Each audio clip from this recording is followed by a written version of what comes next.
नमस्कार, आदाब, सत श्री अकाल। दोस्तों, स्वागत है आप सबका मेरे YouTube चैनल स्वप्निल जंक्शन पर। और मैं आशा करता हूं कि आप सभी स्वस्थ और सुरक्षित होंगे।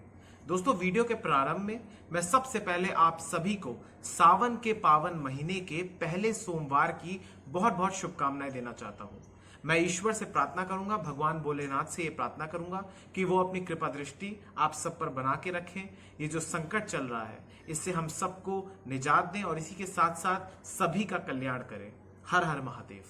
दोस्तों, अब बढ़ते हैं अपने विषय पर। दरअसल दोस्तों, आज मैं आपके साथ जो संवाद करने वाला हूं वो है इस देश के भीतर एक राज्य से संबंधित। आप सभी तमाम खबरों में ये देख रहे होंगे, तमाम टीवी चैनल्स पर देख रहे होंगे, न्यूज चैनल्स पर, अखबारों में पढ़ रहे होंगे, सोशल मीडिया प्लेटफॉर्म्स के माध्यम से ये जान रहे होंगे कि जिस प्रकार से उत्तर प्रदेश के कानपुर में जो दर्दनाक घटना सामने आई है, जिस प्रकार से उस घटना के बाद लोगों के दिल दहल चुके हैं।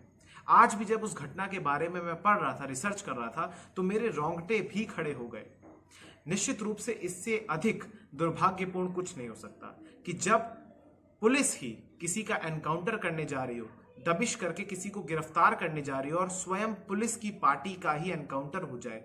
जिस बर्बरता के साथ उस कुख्यात अपराधी ने इन पुलिस के अधिकारियों को मारा, जिस प्रकार से 8 पुलिसकर्मी शहीद हुए, ये अगर मैं घटना आपको इवेंट बाय इवेंट बताऊंगा तो निश्चित रूप से आप भी दंग रह जाएंगे, आश्चर्यचकित हो जाएंगे, हैरत में आ जाएंगे कि किस प्रकार से एक अपराधी के हौसले इतने अधिक बुलंद हो सकते हैं कि वो कानून की रक्षा करने वाले को ही मार सकता है, उन्हीं को मौत के घाट उतार सकता है।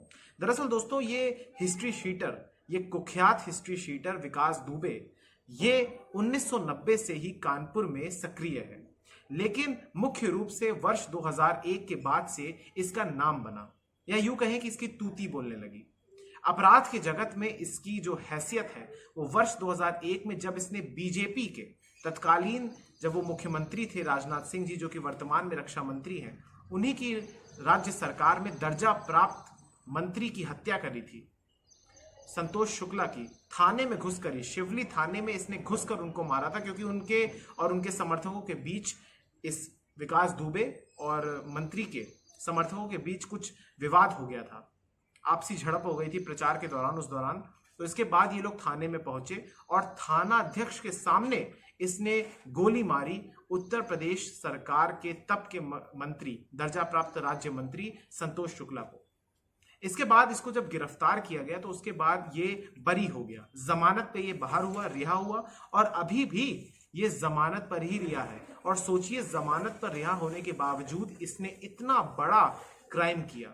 अव्वल तो एक भी हत्या जुर्म है, पाप है, लेकिन 8 पुलिसकर्मियों की हत्या करना, इससे ज्यादा दर्दनाक और इससे ज्यादा कुकृत्य बड़ा कोई नहीं हो सकता।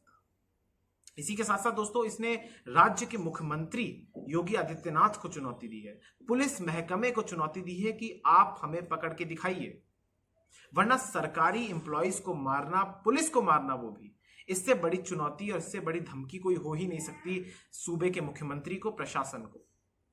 दोस्तों, इसी के साथ साथ मैं आपको एक बात और बताना चाहूंगा कि इस घटना के एक दिन पहले जब वहां पर स्थानीय एक ग्रामवासी है जिसका नाम था राहुल तिवारी, उसने जब ये रिपोर्ट दर्ज करवाई पुलिस थाने में, चौबेपुर पुलिस थाने में, कि उसे और उसके पिता को मर्डर की धमकी दे रहा है, ये हत्या करने की धमकी दे रहा है ये विकास दुबे। उसके बाद चूंकि इसने नाक में दम तो कर ही रखा था, इसके बाद जब पुलिस के लोग जाते हैं इसको पकड़ने के लिए, तो वहां पर जो इसका गुर्गा एक पकड़ा गया है, दया शंकर अग्निहोत्री नाम का, जो कि कल ही पकड़ा गया है, उसने जो बयान दिए हैं वो निश्चित रूप से आपके रोंगटे खड़े कर देंगे।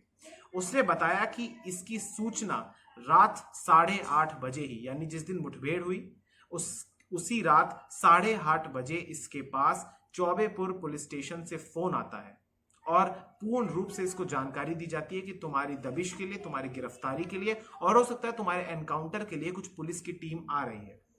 उसके बाद ये अपने इसी नौकर के अनुसार, जो इस नौकर ने जो बयान दिया, उसके बाद ये अपने लगभग 25 से 30 गुर्गों को फोन करता है और उसके बाद वो आधुनिक हथियारों से लैस होकर इसके घर पहुंचते हैं।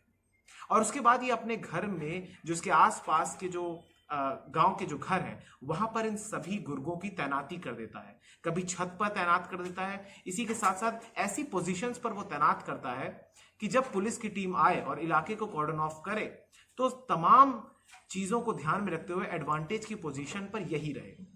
और जिस प्रकार से इसने जब पुलिस की पार्टी रात 12:30 बजे के आसपास जब गांव में दाखिल होती है, बिकरू गांव है ये, और ये कानपुर शहर से लगभग 40 से 50 किलोमीटर की दूरी पर स्थित है और चौबेपुर पुलिस स्टेशन के क्षेत्र में आता है ये। और उसके बाद दोस्तों ये मार्ग में ही, यानी ये उस घर में दाखिल ना हो सके, इसलिए ये रास्ते में ही एक जेसीबी मशीन को खड़ा कर देता है। और जेसीबी मशीन को खड़ा देख पुलिस वाले इस बात का अनुमान नहीं लगा पाते हैं कि हो सकता है ये कोई षड्यंत्र का हिस्सा हो। और ऐसे में जब वो अपनी गाड़ियों से उतरते हैं तो उसके बाद अंधाधुंध फायरिंग होती है और चारों दिशाओं से फायरिंग होती है। उसके बाद कई पुलिस वाले अपनी जान बचाने के लिए आसपास के घरों में घुस जाते हैं। और उसके बाद इसके गुर्गे जब फायरिंग करते हैं, अंधाधुंध फायरिंग, और उसके बाद जब देखते हैं कि सामने वाले पक्ष से पुलिस चूंकि ग्राउंड पे थी और ये लोग ऊंचाई पर स्थित थे, तो एक डोमिनेटिंग पोजीशन तो इन्हीं के गुर्गों की थी और विकास दुबे की थी। लेकिन जब पुलिस वाले किसी तरीके से अपनी जान बचाने के लिए आसपास के घरों में जाते हैं तो उसके बाद इसके गुर्गे उन घरों में जाकर उन पुलिस वालों को बाहर निकालते हैं और उनको टॉर्चर करने के बाद उनको उन्हीं के सरकारी हथियारों से गोली मारते हैं। दरअसल दोस्तों जो पोस्टमार्टम की रिपोर्ट सामने आई है उसमें कहा गया है कि किस प्रकार से उनके शवों को क्षत विक्षत किया गया। पहले उन्हीं के गोलियों से उनको भूना गया, उसके बाद उनके शवों पर कुल्हाड़ी से उनको काटा गया। सोचिए किस प्रकार की बर्बरता। इस तरीके से आप सोचिए कि इसका मकसद क्या था। इसका मकसद था, इसका लक्ष्य था कि वो किसी प्रकार से सरकार को और पुलिस महकमे को एक संदेश दे कि आप अगर इसे पकड़ने आएंगे तो ये हाल करेगा। ऐसे में हम इसे महज हिस्ट्री शीटर या एक गैंग का सरगना या कुख्यात अपराधी नहीं कहेंगे, बल्कि ये आतंकवादी है जिसने इस प्रकार से निर्मम हत्या करी पुलिस वालों की।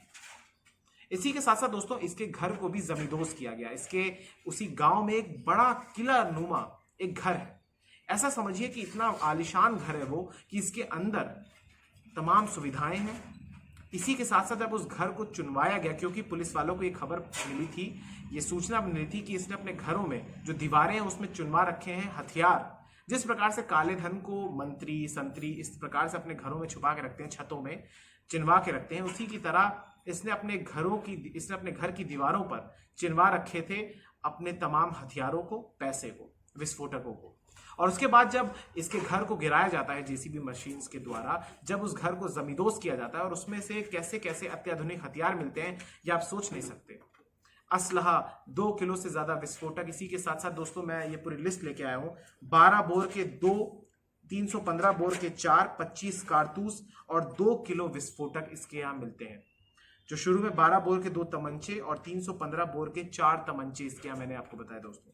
इसी के साथ साथ 4 किलो रिपीट और कील भी इसके घर से बरामद हुई है।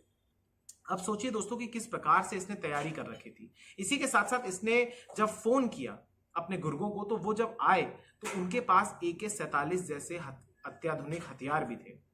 ऐसे हथियार थे जो कि शायद पुलिस पार्टी के पास भी नहीं थे।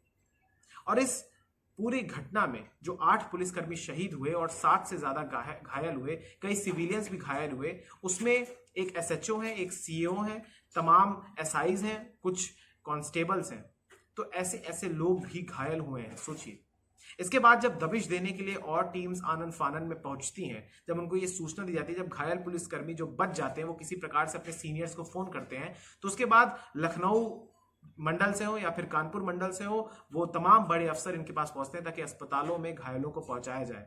और उसके बाद से ही 40 से अधिक टीम्स यूपी में दबिश के लिए तैयार की जाती है और वो अभी भी दबिश दे रही हैं। लेकिन अभी भी 60 घंटों से ज्यादा का समय बीत चुका है, लेकिन ये आरोपी अभी भी पकड़ में नहीं आया, पुलिस की गिरफ्त में नहीं आया। अभी भी बहुत सारे लोग इस बात का अनुमान लगा रहे हैं कि हो सकता है ये नेपाल भाग गया हो सकता है ये मध्य प्रदेश भाग गया हो सकता है ये बिहार भाग गया हो सकता है ये राजस्थान भाग गया हो, या हो सकता है कि ये यूपी के ही किसी जिले में हो। लेकिन मुझे पूरी उम्मीद है कि आने वाले कुछ समय में इसको पकड़ कर लिया जाएगा, या तो इसका एनकाउंटर कर दिया जाएगा या फिर किसी प्रकार से, मुझे जहां तक संभावनाएं लगती हैं, इसका एनकाउंटर निश्चित है। लेकिन ऐसे में ऐसी रिपोर्ट्स के अनुसार भी खबरें आ रही है कि हो सकता है ये न्यायालय में अपने आप को सरेंडर करने का प्रयास करें। तो ऐसे में पुलिस की पूर्ण रूप से ये कोशिश रहेगी कि किसी भी तरीके से इसको न्यायालय में सरेंडर करने से पूर्व इसका एनकाउंटर कर दिया जाए। इसी के साथ साथ दोस्तों यहाँ पर एक सवाल बड़ा उठता है कि आखिर इस प्रकार के आरोपी किस प्रकार से इनके हौसले इतने बुलंद हो जाते हैं कि ये नेता मंत्री को मारते हैं, उसके अलावा पुलिस कर्मियों को मारते हैं। 60 से अधिक मुकदमे इस पर चल रहे हैं जिसमें किडनैपिंग, मर्डर, रॉबरी, ये तमाम चीजें शामिल हैं। धमकी देना, हत्याएं करना, अपहरण करना, वसूली करना, इसका पूरा व्यापार, इसका पूरा साम्राज्य ही वसूली के ऊपर डिपेंड था, निर्भर करता था। इसी के साथ साथ इसके बड़े बड़े होटल्स हैं कानपुर में, गोरखपुर में, ऐसे तमाम पूर्वांचल के क्षेत्र में या यूपी के आप विभिन्न क्षेत्रों में, इसके शहरों में इसके बड़े बड़े कारोबार चलते हैं जो कि पूर्ण रूप से वसूली के काले धंधे पर ही निर्भर करते हैं। इसके तमाम राजनीतिक दलों से संबंध है, चाहे वो एसपी हो, समाजवादी पार्टी हो, या बहुजन समाज पार्टी हो, भारतीय जनता पार्टी हो, या फिर जब कांग्रेस शक्तिशाली थी यूपी में तब वो हो। तमाम समय समय पर इसने इस तरीके से ताल्लुकात अपने बढ़ाए राजनीतिक दलों में, जिसके बाद इसको राजनीतिक दलों का संरक्षण मिला। नेताओं के साथ इसने जो नेताओं का दामन थाम रखा था विभिन्न पार्टियों के, उसका भी इसको संरक्षण प्राप्त था, उनका समर्थन प्राप्त था। इसी के साथ साथ इसके पास अपार धन था। इसी नशे में चूर होकर इसने खुद को इस देश के लोकतंत्र से बड़ा समझा था, इस देश के कानून से बड़ा समझा था, और इसी के बाद इसकी इतनी हिम्मत बनी कि इसने पुलिस कर्मियों का ही एनकाउंटर किया।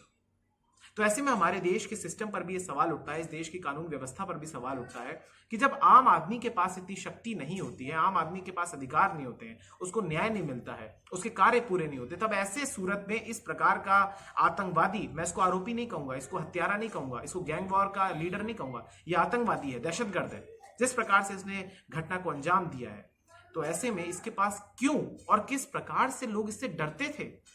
सोचिए, इसके गांव में जब दाखिल होते हैं तो वहां पर एक सड़क का नाम इसके नाम पर है। गांव में इसकी पूरा एक तरीके से साम्राज्य चलता था, जहां पर गांव वाले भी इसके घर के भीतर प्रवेश करने से घबराते थे। ऐसे में कई जगह ऐसा भी सामने आ रही है कि पुलिस भी इसको पकड़ने से घबरा रही है। लेकिन चूंकि मुख्यमंत्री ने अब सख्त आदेश दिए हैं कि इसको पकड़ा जाए, इसकी गिरफ्तारी की जाए और सख्त से सख्त कार्रवाई की जाए, तो ऐसे में मुझे उम्मीद है कि जल्द से जल्द इसको पकड़ा जाएगा। लेकिन दोस्तों, आज सोचने की आवश्यकता है कि जब इस देश में किस प्रकार से, और यह केवल एक विकास दुबे की कहानी है, इस देश के विभिन्न शहरों में और मुख्य रूप से उत्तर प्रदेश, बिहार, झारखंड, छत्तीसगढ़, उड़ीसा, ऐसे मध्य प्रदेश, राजस्थान, ऐसे तमाम राज्यों में इस प्रकार के हिस्ट्री शीटर अभी भी एक्टिव है, सक्रिय हैं, जो किसी भी वक्त किसी भी खूनी वारदात को अंजाम दे सकते हैं। तो ऐसे में इन तमाम लोगों का जो नेक्सस है, जो पॉलिटिकल बैकिंग इनको मिलती है, उसको खत्म करने की आवश्यकता है। अभी एक वीडियो इसका वायरल हो रहा है वर्ष 2017 का, जिसमें इसने एक बीजेपी के स्थानीय विधायक का नाम लिया है, और उस विधायक ने भी इस बात से पल्ला झाड़ लिया है कि इस समय ये कुछ भी आरोप लगा सकता है। तो लेकिन उसने ये तो कहा है कि उसके बीजेपी के विधायक से इसके संबंध थे। ऐसे में ये बात साफ हो जाती है कि अपराधियों के हौसले, उनकी शक्ति इसीलिए चरम पर पहुंचती है, पराकाष्ठा पहुंचती है, बुलंद होती है, जब तक उसके पास किसी राजनीतिक दल का तगड़ा सपोर्ट ना हो। इसी के साथ साथ इसकी पत्नी भी निरंतरता के साथ इसके आरोप, जो ये जुल्म करता था उस पर पर्दा डालने का प्रयास करती थी। जब भी इसको गिरफ्तार करती थी तो गिरफ्तार करती थी पुलिस, तब वो हमेशा सोशल मीडिया प्लेटफॉर्म्स पर इसकी वीडियोस को वायरल करती थी कि किस प्रकार से पुलिस इसके साथ बर्ताव कर रही है, ताकि लोगों के भीतर संवेदनाओं को जगाया जाए इसके प्रति, इस कुख्यात आतंकवादी के प्रति। इसी के साथ साथ दोस्तों, इसके माता का, इसकी जो माँ है, उनका भी बयान लिया गया है। आज तक एक रिपोर्टर ने, मैंने वीडियो देखी, और उसमें उसकी माँ ने साफ साफ कहा कि इसका भी एनकाउंटर कर देना चाहिए। इसके जीजा ने भी यही कहा, इसका एनकाउंटर कर देना चाहिए। लेकिन जब इसके पिता से बात की गई तो उसके पिता ने जिस प्रकार का बयान दिया, वो आपका खून खौला देगा। वो आप देख सकते हैं विभिन्न इंटरनेट पे आप देख सकते हैं, या फिर आप आज तक के चैनल पर जाकर देख सकते हैं, यूट्यूब चैनल पर, वहां पर इसके पिता का भी इंटरव्यू है, और वो किस प्रकार से अपने बेटे को डिफेंड कर रहा है, आप सोच नहीं सकते।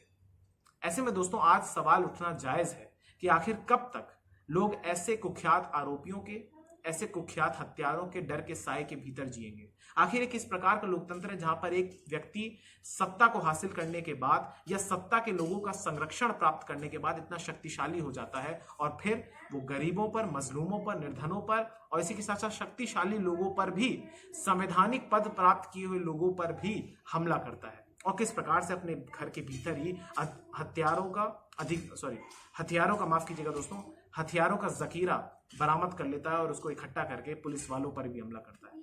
मैं उम्मीद करता हूं दोस्तों, आपको ये वीडियो पसंद आई होगी, आपको ये कहानी जो मैंने आपको बताई विकास दुबे के बारे में, वो समझ में आएगी। बहुत बहुत धन्यवाद दोस्तों। जय हिंद, जय भारत, वंदे मातरम, नमस्कार।